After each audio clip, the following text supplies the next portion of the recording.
শেষ বয়সে যখন ছেলে মেয়ে নাতি নাতনিকে নিয়ে আনন্দে থাকার কথা ছিল বৃদ্ধ মফিজুলের, তখন তার আশ্রয় হয়েছে একটি মসজিদে। তার জীবনের সুখ যেন মরীচিকা। ৮০ বছরের বৃদ্ধ মফিজুল কানেও ঠিকমতো শোনে না, চোখেও দেখে না, ঠিকমতো হাঁটতেও পারে না। স্ত্রী মারা গেছে অনেক বছর আগেই। ৭ সন্তানকে লালন পালন করে দিয়েছেন বিয়ে। তারা এখন নিজের সংসার নিয়ে ব্যস্ত। সে কষ্টে জীবনযাপন করলেও নিজ সন্তানরা কেউ রাখেনি তার খোঁজ। ঠাকুরগাঁওয়ের প্রতিনিধি জাকির হোসেনের রিপোর্টে দেখুন বিস্তারিত।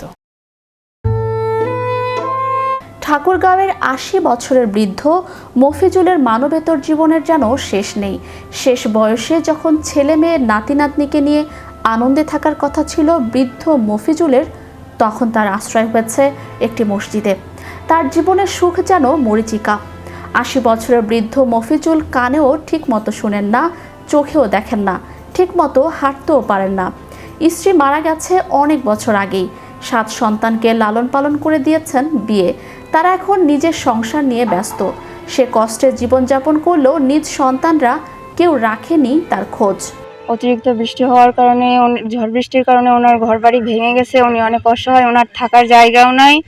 উনি এখন আপাতত মসজিদে পড়ে থাকে। ওনার খাওয়া দাওয়ারও কোনো ব্যবস্থা নাই। চাচার বাড়ি আর আমাদের বাড়ি একসাথে। চাচা খুব অসহায় মানুষ। চাচার কোনো কিছু নেই, ঘরটিতে থাকে, একাই বসবাস করে। চাচা একাই, চাচি মারা গেছে।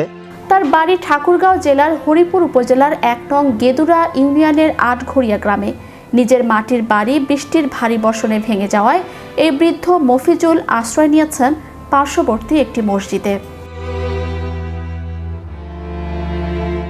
বৃদ্ধ মফিজুলের ৭ ছেলে মেয়ের মধ্যে কেউ তার খোঁজ রাখে না, কেউ তাকে দেখে না, দেয় না কেউ খাবার ও ভরণ পোষণ বা চিকিৎসার টাকা। এতে এই বৃদ্ধ দিন দিন অসুস্থ হয়ে পড়েছে। সহায় সম্বলহীন ৮০ বছরের এই বৃদ্ধের কেউই খোঁজ রাখেননি। মফিজউদ্দিন খুব অসহায় লোক, খুব গরিব লোক। এই আটঘরিয়া ওনার বাড়ি। কেউ খাবার মতো, খেলবার মতো লোক নাই। ও এখন মসজিদে পড়ে থাকে। কোনো কেউ খাওয়া দেয় না, কেউ কিছু করে না। ওকে ছিল মাত্র ঘর, এই ঘরটা পড়ে গেছে। দিন অসহায় মানুষ, থাকার জায়গা নাই, ওই মসজিদে থাকে সে। বেড়া আছে, বেড়াগুলো খেলায় না ওকে। থাকার মতো একটি ঘর, ওটাও ভাঙে গেছে। সহায় সম্বলহীন ৮০ বছরের এই বৃদ্ধের কেউ খোঁজ রাখেনি। এলাকাবাসীরা জানান, যদি বৃদ্ধ মফিজুলকে একটি ঘরের ব্যবস্থা করে দিতেন তাহলে তার একটি মাথা গোঁজার ঠাঁই হতো। এনার বয়স হলো ৮০ বছর। এই জায়গায় থাকতো, এই রুমে। এখন ঝড় বৃষ্টির দিনে এই রুম ভাঙে পড়ে গেছে। সরকার যদি কিছু সহযোগিতা করতো তাহলে একটু ভালো হতো আর কি। ওনার সংসার চালা খুব টাফ ব্যাপার। ওনার ঘরটা যেন সরকার করে দেয়, এটা আমাদের চাওয়া পাওয়া গ্রামবাসী। এ বিষয়ে বৃদ্ধ মফিজুলের বড় ছেলে নূরজামান জানান, আমি খুব কষ্ট করে আমার সংসারটা চালাই। আমি আমার সংসার চালাতেই হিমশিম খাচ্ছি, তারপরও মাঝে মাঝে বাবাকে খাবার দেই। আমার পিতার নাম মফিজউদ্দিন। আমার বাবার ঘর পড়ে আমার ঘরের দেওয়াল ভেঙে গেছে। আমারও ক্ষয়ক্ষতি অনেক হয়েছে। আমার ছেলে মেয়ে ৫ জন। আমি ওগুলো আমার সংসারে ভারী। আমার বাপকে আমি কি দেখবো? আমার বাপকে তো মাঝে সাঝে ভাত টাত খাওয়ায় আর কি।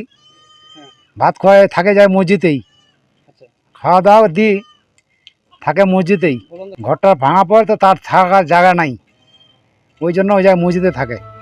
এ বিষয়ে ইউপি সদস্য মোহাম্মদ মঞ্জুর আলম জানান, এই বৃদ্ধ মফিজুল ৭ জন ছেলে মেয়ে মানুষ করার পরেও তিনি এখন একা, কেউ তার খোঁজ রাখে না।